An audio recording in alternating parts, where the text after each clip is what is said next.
Cardiovascular technician मतलब क्या होता है। यहाँ पे आपको कार्डियोवैस्कुलर डिसीज़ से रिलेटेड जॉब करना पड़ता है, जहाँ पे वेरियस टर्मिनोलॉजी आप सीखेंगे और साथ में उसका प्रैक्टिकल नॉलेज भी लेंगे। ये एक बहुत ही इफ़ेक्टिव फील्ड है जहाँ पे मुझे बहुत सारे रिक्वायरमेंट आ गई थी। मतलब बहुत सारे स्टूडेंट्स ने मुझे डिमांड किया था कि इस फील्ड के बारे में आपको थोड़ा ज़्यादा बताइए, क्योंकि इस पे इंफॉर्मेशन अवेलेबल जितनी चाहिए उतनी नहीं है।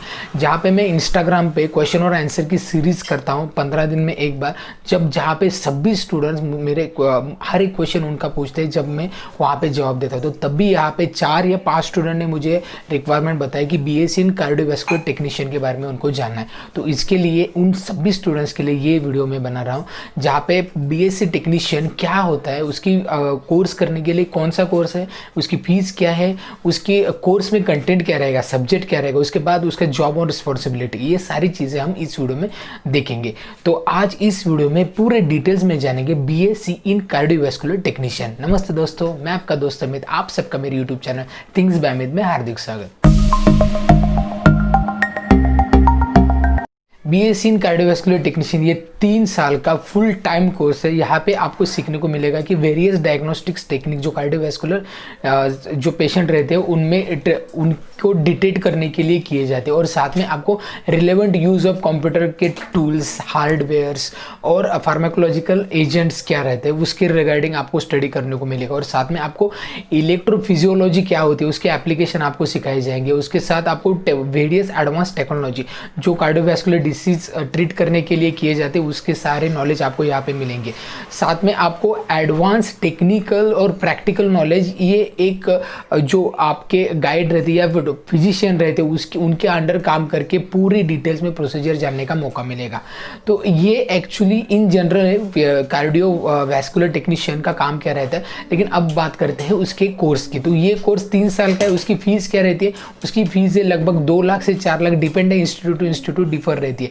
उसके बाद एलिजिबिलिटी क्या रहती है, 10+2 मतलब एचएससी कंप्लीट किए जाती है यहाँ पे। उसके बाद एडमिशन प्रोसीजर में एक तो यहाँ पे एंट्रेंस एग्जाम रहती है।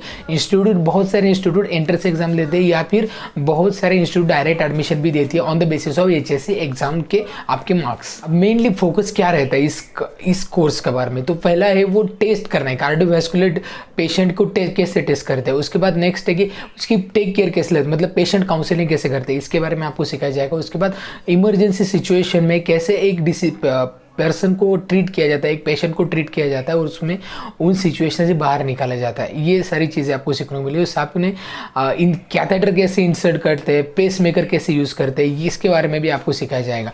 तो ये हो गया एक जनरल नॉलेज। अब बात करते हैं सब्जेक्ट, कौन कौन से सब्जेक्ट आपको इस कोर्स के दौरान सिखाए जाएंगे। ये 3 साल का कोर्स है। तो पहले ईयर में आपको सिखाया जाएगा ह्यूमन एनाटॉमी क्या होती है, उसके बाद फिजियोलॉजी, बायोकेमिस्ट्री आपको सिखाई जाएगी, उसके बाद पैथोलॉजी, माइक्रोबायोलॉजी ये सिखाया जाएगा। उसके बाद सेकेंड ईयर में क्या सिखाया जाएगा, तो आपको मेडिकल रिलेवेंट जो कार्डियक केयर होती है उसके बारे में सिखाया जाएगा। उसके बाद अप्लाइड पैथोलॉजी क्या होती है, उसके बाद अप्लाइड फार्माकोलॉजी इसके बारे में सिखाया जाएगा। उसके बाद इंट्रोडक्शन टू कार्डियक टेक्नोलॉजी ये सिखाया जाएगा। ये हो गया सेकंड ईयर। थर्ड ईयर में सब्जेक्ट कौन से, तो कार्डियक केयर टेक्नोलॉजी में पार्ट 3 होते हैं, फर्स्ट, सेकंड और थर्ड। ये तीनों पार्ट आपको यहाँ पे सीखने को मिलेंगे। तो ये हो गए 3 साल का कोर्स के सब्जेक्ट। अब बात करते हैं कौन कौन से डिपार्टमेंट में आप काम करेंगे कार्डियोवैस्कुलर के। तो पहले इन्वेसिव कार्डियोलॉजी में काम कर सकते हैं, दूसरा है वैस्कुलर कार्डियोलॉजी में काम कर सकते हैं, फिर इको कार्डियोलॉजी में आप काम कर सकते हैं, उसके बाद नॉन इन्वेसिव कार्डियोलॉजी में आप काम कर सकते हैं। और कहाँ पे आपको एम्प्लॉयमेंट एरिया, मतलब कौन कौन से एरियाज में, तो वो है प्राइवेट क्लिनिक्स में आप यहाँ पे लग सकते हैं, हायर किए जा सकते हैं,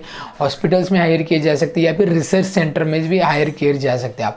तो डेजिग्नेशन क्या रहेगी आपकी यहाँ पे जॉब करते समय, तो कार्डियोवैस्कुलर टेक्नोलॉजिस्ट ये आपकी डेजिग्नेशन रह सकती है, या फिर डायलिसिस टेक्नीशियन रह सकती है, या फिर नेफ्रोलॉजिस्ट टेक्नीशियन आपकी रह सकती है, या फिर मेडिकल सोनोग्राफर ये भी रह सकती है।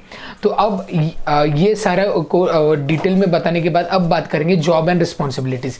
अब आपको क्या रिस्पॉन्सिबिलिटी निभानी है ये कोर्स कंप्लीट करने के बाद। तो पहला है diagnosis, treat of heart disease and various vascular problems, ये सारे कैसे सॉल्व होते हैं इसके बारे में आपको काम करना है। नेक्स्ट नॉन इन्वेसिव डायग्नोसिस भी करना है आपको, and performing imaging like abdomen imaging, breast imaging, brain imaging. उसके बाद नेक्स्ट है performing cardiac diagnosis and treat heart and blood vessel diseases. Next है कि डायलिसिस टेक्नीशियन ये क्या करते हैं, फॉलो सेफ्टी गाइडलाइन प्रोटोकॉल वो फॉलो करते हैं और उसके अकॉर्डिंगली पेशेंट को कौन से समय पे क्या ट्रीटमेंट देने ये डिसाइड करती है। प्रोटोकॉल्स डिसाइड करना भी उनका काम है। ये हेल्प करते हैं फिजिशियन को, फिजिशियन एक्चुअली गाइड करते हैं और ये फॉलो करते हैं सब चीज़ें, तो ये काम रहता है। और उसके बाद नेफ्रोलॉजिस्ट टेक्नीशियन मतलब रीनल डिसफंक्शन, रीनल डिसीज के रिलेटेड कोई भी पेशेंट आता है तो उसको पूरी डिटेल्स में गाइडलाइन देना, मेडिसिन में कैसे मेडिसिन देना, ये काउंसलिंग कर, इक्विपमेंट कौन सी यूज़ करने, अपडेटेड इक्विपमेंट की टेक्नोलॉजी के रिलेटेड यहाँ पे इंफॉर्मेशन दी जाती है।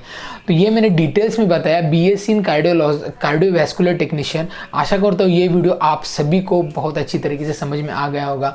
और कुछ चीज़ें पूछनी है तो आप कमेंट बॉक्स में ज़रूर पूछ सकते हैं। और अगर ऐसे ही नए नए अपडेटेड कोर्सेज के बारे में जानकारी चाहते हैं तो ये हमारा चैनल ज़रूर सब्सक्राइब कीजिए और ये वीडियो बहुत सारे लोगों तक शेयर कीजिए। तो इस वीडियो में इतना ही, मिलते हैं नेक्स्ट वीडियो में, तब तक भी हेल्दी, बी हैप्पी।